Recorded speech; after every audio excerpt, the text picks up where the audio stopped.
Telangana CM Revanth Reddy నేడు విదేశీ పర్యటనకు వెళ్లనున్నారు. ఉన్నతాధికారులతో కలిసి సింగపూర్, స్విట్జర్లాండ్లో పర్యటిస్తారు. ప్రస్తుతం ఢిల్లీలో ఉన్న సీఎం రేవంత్ ఇవాళ రాత్రి 10 గంటలకు సింగపూర్కు పయనమవుతారు. ఈ నెల 17 నుంచి 20 వరకు 4 రోజుల పాటు అక్కడ గడపనున్నారు. ఈ సందర్భంగా సింగపూర్లో అంతర్జాతీయ స్థాయి సౌకర్యాలతో ఏర్పాటైన క్రీడా విశ్వవిద్యాలయాలు, స్టేడియాలను పరిశీలించి అక్కడి అధికారులతో సమావేశం కానున్నారు. అలాగే పలువురు పారిశ్రామికవేత్తలతోనూ సీఎం సమావేశమవుతారు.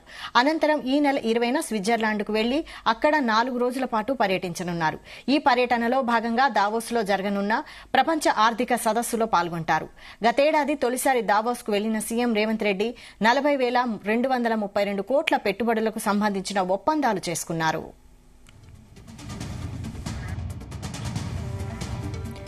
ఇందులో అనేక అంతర్జాతీయ దిగ్గజ కంపెనీలున్నాయి. ఈసారి అంతకు మించి పెట్టుబడులు సాధించాలనే లక్ష్యంతో ఉన్నారు. విస్తరణలో భాగంగా ఇక్కడే మరిన్ని పెట్టుబడులు పెట్టే కంపెనీలకు ప్రత్యేక రాయితీలు, ప్రోత్సాహకాలు ఇవ్వాలని ప్రభుత్వం భావిస్తోంది. ఈ దిశగా ఈసారి దావోస్లో ఆయా కంపెనీల చైర్మన్లు, సీఈఓలతో సీఎం రేవంత్ రెడ్డి ఐటీ పరిశ్రమల శాఖ మంత్రి శ్రీధర్ బాబు ప్రత్యేకంగా సమావేశం కానున్నారు.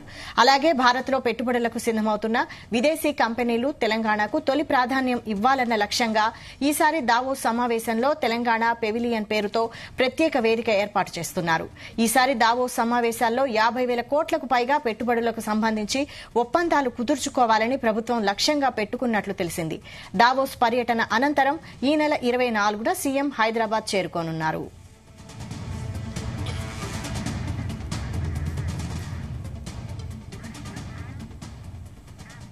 ఇదే అంశంపై మరిన్ని updates bureau chief Narender live లో అందిస్తారు. నరేందర్.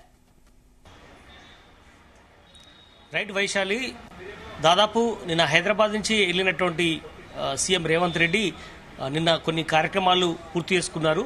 కాసేపట్లో ఆయన ప్రెస్ మీట్ కూడా పెడతారు. దాని తర్వాత ఈరోజు సాయంత్రానికి సింగపూర్ వెళ్తారు. సింగపూర్లో 3 రోజులు, అదేవిధంగా దావోస్లో 3 రోజుల పాటు ఆయన పర్యటన ఉంటుంది. ఆయనతో పాటు దుద్దిల శ్రీధర్ బాబు ఐటీ శాఖ మంత్రితో పాటు పలువురు పరిశ్రమలకు సంబంధించినటువంటి వాళ్ళు కావచ్చు, అదేవిధంగా ఐటీకి సంబంధించినటువంటి ఎక్స్పర్ట్స్, అధికారులు కూడా ఆయనతో పాటు ఉంటారు. ఈరోజు రాత్రి బయలుదేరుతారు సింగపూర్కు. సింగపూర్లో 3 రోజుల పాటు వివిధ కార్యక్రమాల్లో ఆయన పాల్గొంటారు. సింగపూర్లో ఆయనతో పాటు ఐటీ మినిస్టర్ ఉంటారు. దీంట్లో ప్రధానంగా చాలా అంశాలు కూడా సింగపూర్లో ఆయన ప్రస్తావనకు తీసుకొస్తారు. ఎందుకంటే ఈ విదేశీ పర్యటనలో ప్రధానంగా రాత్రి 10 గంటలకు ఆయన బయలుదేరిన తర్వాత 17, 18, 19లో సింగపూర్లో పర్యటించి అక్కడ సంబంధించినటువంటి పెట్టుబడులు ఆకర్షంగా పెద్ద ఎత్తున తీసుకొచ్చుకుంది. దాదాపు మనం 13 నెలలు అయింది కాంగ్రెస్ ప్రభుత్వం అధికారంలోకి వచ్చి. గతంలో దావోస్ పర్యటనకి వెళ్లారు. దాదాపు 40,000 కోట్ల రూపాయల దాకా పెట్టుబడులు తీసుకొచ్చారు. అయితే దీనికి వెళ్తారు కాబట్టి సింగపూర్లో కూడా అక్కడ వివిధ రకాల అంశాల మీద ఆయన అధ్యయనం చేస్తారు. ప్రధానంగా సింగపూర్లో ఇన్స్టిట్యూట్ ఆఫ్ టెక్నికల్ ఎడ్యుకేషన్ సందర్శిస్తారు ముందుగా.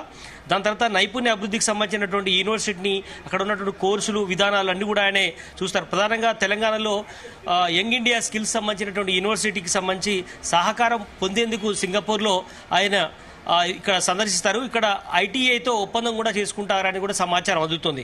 సింగపూర్లో రివర్ ఫ్రంట్కు చాలా ఫేమస్. అక్కడ రివర్ ఫ్రంట్ని అక్కడ సందర్శించి ప్రపంచ స్థాయి మూసి పునరుజ్జీవనం చేపట్టేందుకు రాష్ట్ర ప్రభుత్వం దీన్ని ప్రతిష్టాత్మకంగా తీసుకుంది. అటు హైదరాబాద్లో దీన్ని అధ్యయనం చేసిన తర్వాత అక్కడ ఎలా ఉందో దీన్ని అదే రకంగా తీర్చిదిద్దడం, టూరిజం హబ్గా ఎలా తీసుకురావాలన్నటువంటి దాని మీద కూడా పూర్తి స్థాయిలో అధికారులతో పాటు రేవంత్ రెడ్డి అక్కడ రివర్ ఫ్రంట్ ఏరియాని మొత్తం కూడా అభివృద్ధి ఏ రకంగా ఉందని కూడా అధ్యయనం చేసి దాన్ని ఇక్కడ మూసికి సంబంధించినటువంటి దాన్ని అభివృద్ధి చేసేందుకు ప్లాన్ చేయడం జరుగుతుంది. దాని తర్వాత ఆయన 20వ తేదీ నాడు రాత్రి మళ్ళా దావోస్కు బయలుదేరుతారు. 20వ తేదీ నుంచి 22 రాత్రి వరకు కూడా దావోస్లో ఉంటారు. అక్కడ ప్రధానంగా వరల్డ్ ఎకనామిక్ ఫోరం సంబంధించినటువంటి ఆర్థిక సదస్సులో ఆయనే పాల్గొంటారు. దీనికి సంబంధించి అది జాతీయ సదస్సు పెద్ద స్థాయిలో ఉంటుంది. దానికి సంబంధించి ఆయన ఇక్కడ పాల్గొంటారు.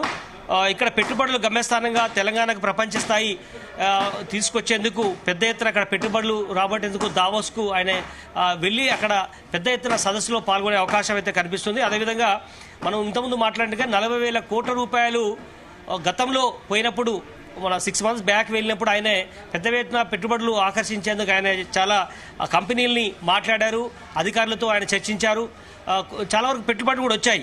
ఏవైతే కొన్ని ఆన్గోయింగ్ ప్రాజెక్టులు ఇంకా పెండింగ్ ఉన్నాయో, పైప్ లైన్లు ఉన్నాయో వాటన్నిటి కూడా వాళ్ళు మరోసారి చర్చించడం, కొత్త ప్రాజెక్టులు కూడా అనుమతి పొందే విధంగా ఈ పర్యటన దావోస్లో ఉంటుంది. దీంట్లో అధికారులతో పాటు సమీక్ష చేస్తారు. అదేవిధంగా రాష్ట్ర ప్రభుత్వం అనుసరిస్తున్నటువంటి విధానాలు కావచ్చు, అంతర్జాతీయ దిగ్గజ కంపెనీలకు సంబంధించినటువంటి నేతలకు కావచ్చు ఆయన పర్యటించే అవకాశం అయితే ఉంది. అదేవిధంగా గ్లోబల్ కేపబిలిటీ సెంటర్ని కూడా హైదరాబాద్ అడ్డాగా మారుతున్న నేపథ్యంలో దాన్ని కూడా పూర్తి స్థాయిలో అక్కడ చూసే అవకాశం ఉంది. దీంట్లో ప్రధానంగా ఐటీ కానీ, ఏఐకి సంబంధించి కానీ, ఫార్మా, మ్యానుఫ్యాక్చరింగ్ రంగాలకు సంబంధించినటువంటి ఈ అంశాలన్నింటి మీద కూడా పూర్తి స్థాయిలో అధ్యయనం చేస్తారు. మొత్తం క్లీన్ అండ్ గ్రీన్ ఎనర్జీ పాలసీని కూడా తీసుకొచ్చే విధంగా రాష్ట్ర ప్రభుత్వం ఆ దిశగా ముందు అడుగులేసే అవకాశం అయితే కనిపిస్తుంది. రాష్ట్రంలో ఫ్యూచర్ సిటీ కానీ, వరల్డ్ క్లాస్ సిటీగా మార్చే ఉద్దేశంతో గ్రేటర్ సిటీలో ఎలివేటెడ్ క్యారిడార్లు కానీ, రేడియర్ రోడ్లు కావచ్చు, మెట్రో విస్తరణ, మూసీ పునరుద్ధరణ ప్రాజెక్టులకు సంబంధించినటువంటి వీటన్నింటినీ కూడా డెవలప్ చేసే విధంగా మొత్తానికి ప్లాన్ చేసేందుకు సీఎం రేవంత్ రెడ్డి చాలా ప్రతిష్టాత్మకంగా తీసుకున్నారు. ఇప్పటికే ప్రతిపక్షాలు కావచ్చు మిగతా ఆరోపణ చేస్తున్నాయి. ఎంతసేపటికి కూల్చడమేనా, పెట్టుబడులు తీసుకురావడానికి పెట్టుబడులు ఎక్కడ వస్తున్నాయి, మీరు కేవలం ఎంతసేపటికి ప్రతిపక్షాల మీద దుమ్ము వేయడానికి తప్ప వేరే లేదన్నటువంటి విమర్శలు చేస్తున్న నేపథ్యంలో సీఎం రేవంత్ రెడ్డి ఈ పర్యటన చాలా ఎక్కువ ఎక్స్పోజ్ పెట్టే అవకాశం అయితే కనిపిస్తుంది. సింగపూర్లో కానీ, దావోస్లో ఈ పర్యటన నేపథ్యంలో 1 వీక్ ఉంటారు. ఈ 1 వీక్లో చాలా అంశాల మీద ఆయన మాట్లాడి కొన్ని తెలుసుకొని వచ్చి ఇక్కడ పెట్టుబడి పెట్టే విధంగా ప్లాన్ చేయడం జరుగుతుంది. మొత్తానికైతే గత ఏడాది దావోస్ పర్యటనతో పాటు అమెరికా, దక్షిణ కొరియా పర్యటనలో కూడా పెద్ద ఎత్తున ఆయన పెట్టుబడులు తీసుకొచ్చారు. కనుక ఈసారి కూడా చాలా ఎక్స్పెక్టేషన్తో వెళ్తున్నటువంటి పరిస్థితి ఉంది.